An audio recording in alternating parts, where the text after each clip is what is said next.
एक बहुत ही दुखद खबर आ रही है। खबर ये है कि इंदिरा हृदयेश का निधन हो गया है। अगर आप लोगों को ये पता नहीं है कि इंदिरा हृदयेश कौन है तो मैं आपको इसकी डिटेल बताता हूँ। दरअसल इंदिरा हृदयेश कांग्रेस की वरिष्ठ नेता रह चुकी हैं। उत्तराखंड में वो मिनिस्टर भी रह चुकी हैं जब हरीश रावत की सरकार हुआ करती थी। उत्तराखंड में इस वक्त वो नेता प्रतिपक्ष थी और उनकी उम्र हो गई थी करीब 80 साल। बताया जा रहा है कि वो पहले कोरोना संक्रमित हुई। कोरोना संक्रमण होने के बाद वो ठीक होकर वापस अस्पताल से घर लौट आई थी।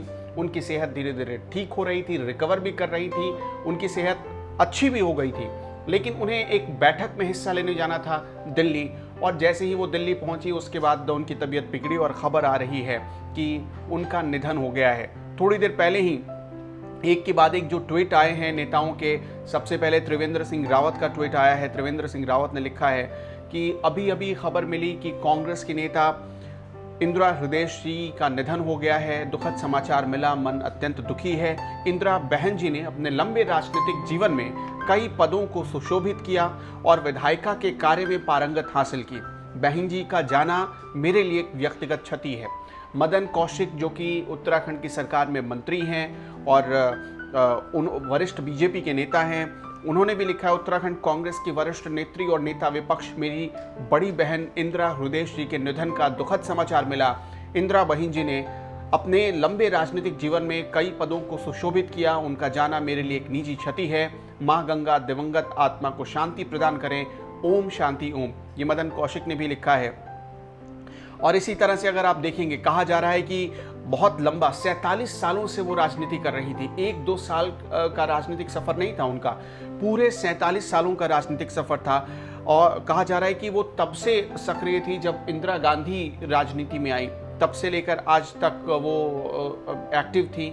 दिल्ली की एक बैठक में वो हिस्सा लेने गई थी और तभी उन्हें बताया जा रहा है कि उनका निधन हो गया, क्योंकि जो पोस्ट कोविड इफेक्ट होते हैं, बताया जा रहा है कि इसी वजह से वो बीमार पड़ी और अचानक उन्होंने दम तोड़ दिया है। उत्तराखंड की राजनीति में एक बहुत शून्य सा इस वक्त महसूस किया जा रहा है, क्योंकि इंदिरा हृदयेश की जो छवि थी या इंदिरा हृदयेश की जो वाक्पटुता थी या जो उनके राजनीति करने का तरीका था, वो चाहे वो पक्ष का नेता हो या विपक्ष का नेता हो, सबको पसंद आता था।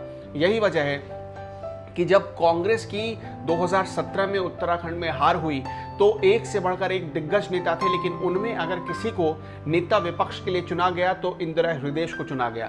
आपने आज तक कभी नहीं देखा होगा कि इंदिरा हृदयेश जब नेता प्रतिपक्ष रही और कांग्रेस के कुछ विधायक या कोई भी विधायक किसी भी तरीके का अनुशासनहीनता उसने किया हो सदन के भीतर, विधानसभा के भीतर, ऐसा नहीं हुआ।